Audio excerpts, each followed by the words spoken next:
Did we cover Passport Bros yet? I don't think we covered Passport Bros. Did we cover the Passport Bros yet? We got to get there. I'm sorry, fellas. We got to get there. We got to cover the Passport Bros. Before we go any further, we got to cover the Passport Bros.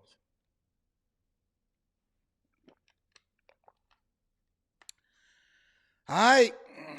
Let's get to it.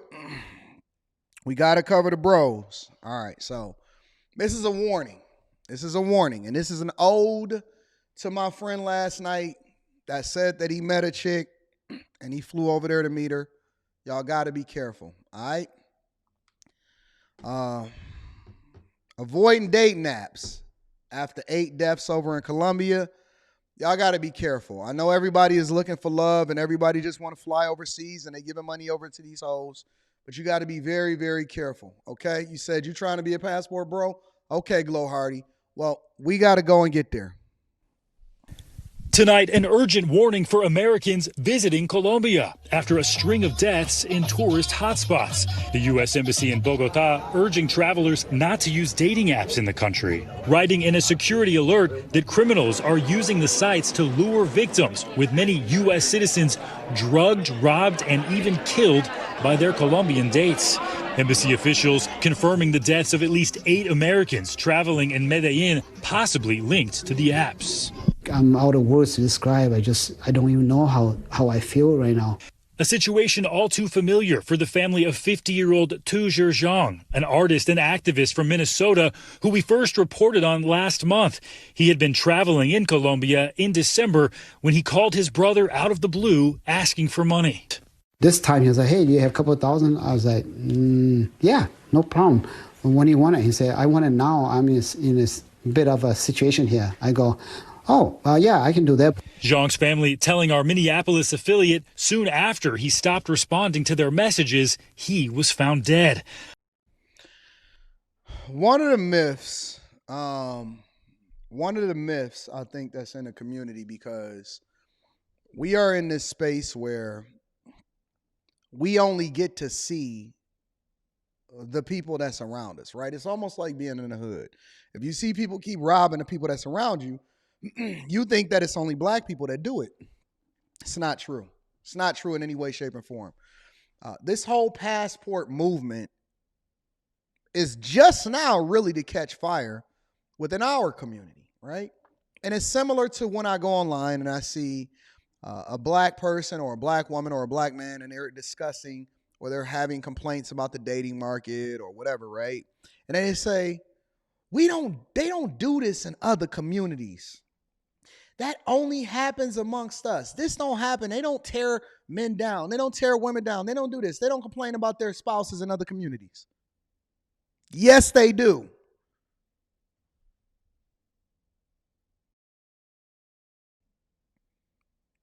They absolutely do all of the things that you do in your community. As a matter of fact, I'll go so far as to say a lot of what has been inspired by and adopted by, as far as our cultural norms, that is the worst for us, starts somewhere else.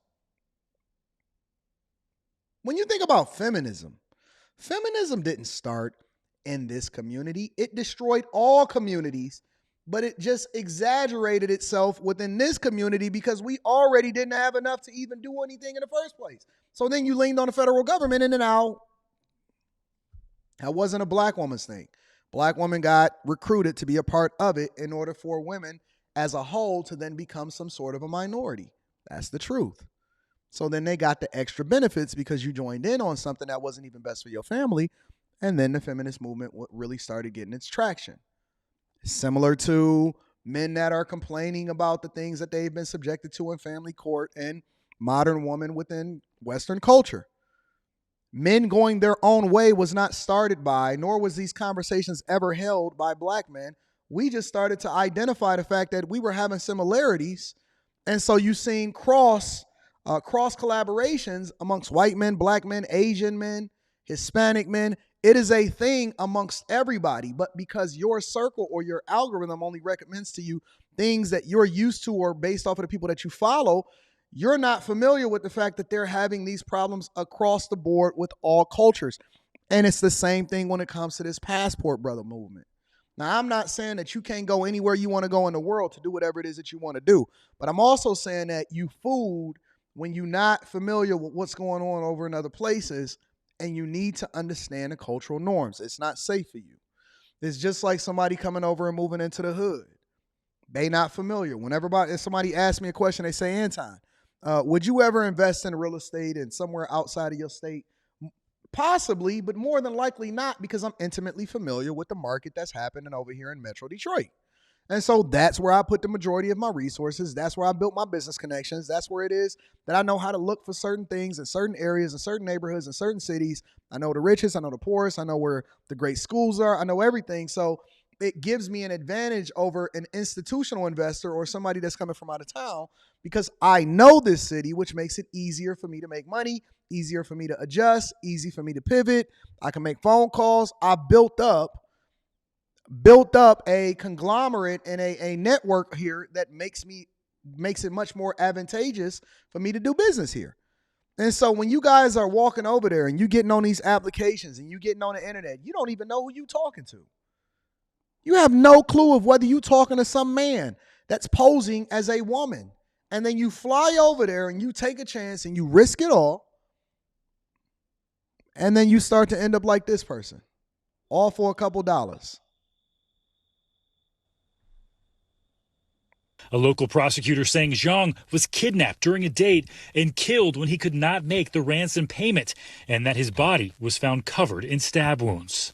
I was confused. To be honest with you, I don't know why, what the motive is. Zhang had visited Colombia in the past, posting photos and videos to social media as recently as October with an unidentified. Look at who he posting.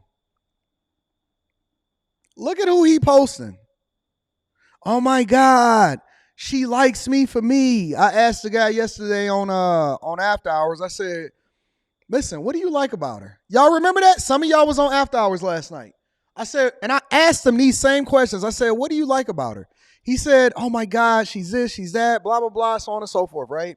And then I said, okay, cool. What do you think she likes about you? I mean, then he started getting defensive. He got mad at me. He started throwing a tantrum. You don't know, I might be saving this man's life. I might be genuinely saving this man's life. What do you like about, what does she like about you? What did she tell you? He got sassy with me. Ask her. No, I'm asking you. You the one that's taking overseas flights to go and see her, and you looking to get her a green card here in the United States of America. I need to understand exactly what's going on. I want to see, and you look at it as Anton never hold men accountable. No, we was going at it. Look at this woman. She looked like she got a barcode on her neck. What is that, a tattoo? With red hair? And an Ed Hardy shirt on? Nigga, you in trouble. You in trouble. Fam, I can look at that picture right here, right now. I don't even have to know that she's in another country. I can look at that picture that you took of her, and I could tell you right here, right now, that is an unsafe situation for you to be in. That is an unsafe situation for you to be in. Posting photos and videos to social media as recently as October with an unidentified woman. I'm with my girl. The embassy's alert indicated Yo, girl, officials Yo, girl? Okay. do not believe all 8 of the deaths are linked and said they've seen an increase in reports of incidents involving the use of online dating applications to lure victims, typically foreigners, for robbery by force or using sedatives to drug and rob individuals. Often the reports coming from major Colombian cities like Medellin, Cartagena, and Bogota. Murders of foreign visitors went up by 29% in the latter part of 2023 compared to the previous year, according to the embassy. I'm telling you, in some of these places with some of these things, you rolling the dice and they see you as food. Murders up of foreigners, 29%. Ransoms. Hey, if somebody called, hey man, send me a couple extra $1,000. I thought living was cheap over there. What you need a couple extra $1,000 for? Kind of in a situation. Next thing you know, you stabbed up, ain't got no kidneys. They sold your eyeballs, sold your kidneys, sold everything. and took the last $20 that you had over there. And most of the victims were U.S. citizens. It's a popular destination for Americans who are big contributors to Colombia's tourism industry, making up nearly 30% of foreign travelers in the first half of last year. But behind that beauty, tragedy and unanswered questions for families like Zhang's, a case where no arrests have been announced, according to that local prosecutor. Man, they ain't gonna find nobody looking for you. You was over there posting on your Instagram talking about, here go my girl. Loved ones are left to mourn from thousands of miles away. And he'll draw everybody in. That's the type of people he is. Okay. With that, Stephen Romo joins us. Stephen, so what kind of advice is the U.S. Embassy giving travelers? Because a lot of people travel to Colombia. Yeah, a lot of people do, that's for sure. The advice actually... And the Dominican Republic and Thailand and China and Japan and all of these other places. Okay. applies to pretty much anywhere that you're dating when you find people online. A lot of it is if you meet a stranger, go to a public place. We hear that time and time again. Also, tell friends and family your plans, where you're going, details about the person, and even what app you use. Super said, how's this tied to Passport Bros? This dude looks green. Didn't know any better. I'm not going to answer that. I'm going to just let it keep rolling. This one, though, is more crime-oriented. Wait. You think the majority of y'all are not green? You think everybody that got taken out was only Asian? Okay, go on over there. Do what you do. You go. You got it. You smart. You smarter than everybody else. You know the hoods over there. You know when you getting set up. You can spot them. You know when a chick is gonna finesse, right? You better. You tougher. You smarter. You wiser. Everybody that go over there is situationally aware. Jesus Christ.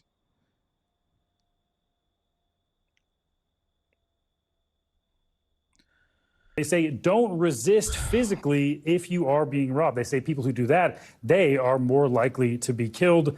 And also, importantly, in pretty much all situations, trust your instincts. If something feels off, just get away. But with all of these advisories and warnings out, I don't even go to the hoods that are the places that I visit in the United States of America. I don't even go to the hoods in my own city.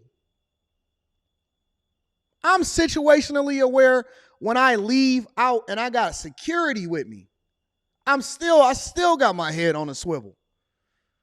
I got cameras everywhere. I got security with me when I go to certain places. What do you mean, looking green? You ain't got to be green to get jacked. You can be the toughest dude in the world. You could be the most situationally aware in the world. It does not matter. What I'm telling you is that be careful anywhere that you go. Anywhere that you go, you need to be careful in your own city, in your own hoods, internationally, nationally, all across the board. What y'all talking about, man? out there, it might be a good idea just to put that phone down, stop swiping while you're visiting Colombia for a little while. Good advice, Stephen Romo. All right, man. Anyway, so the point of this whole segment is to be careful because I know a lot of people are inspired by and a lot of people, not just Passport Bros, but it's a lot of people that's doing a lot of traveling in general. Ain't nobody getting robbed in Thailand. All right, cool. Y'all got it. Y'all go ahead and head over there and see what's happening.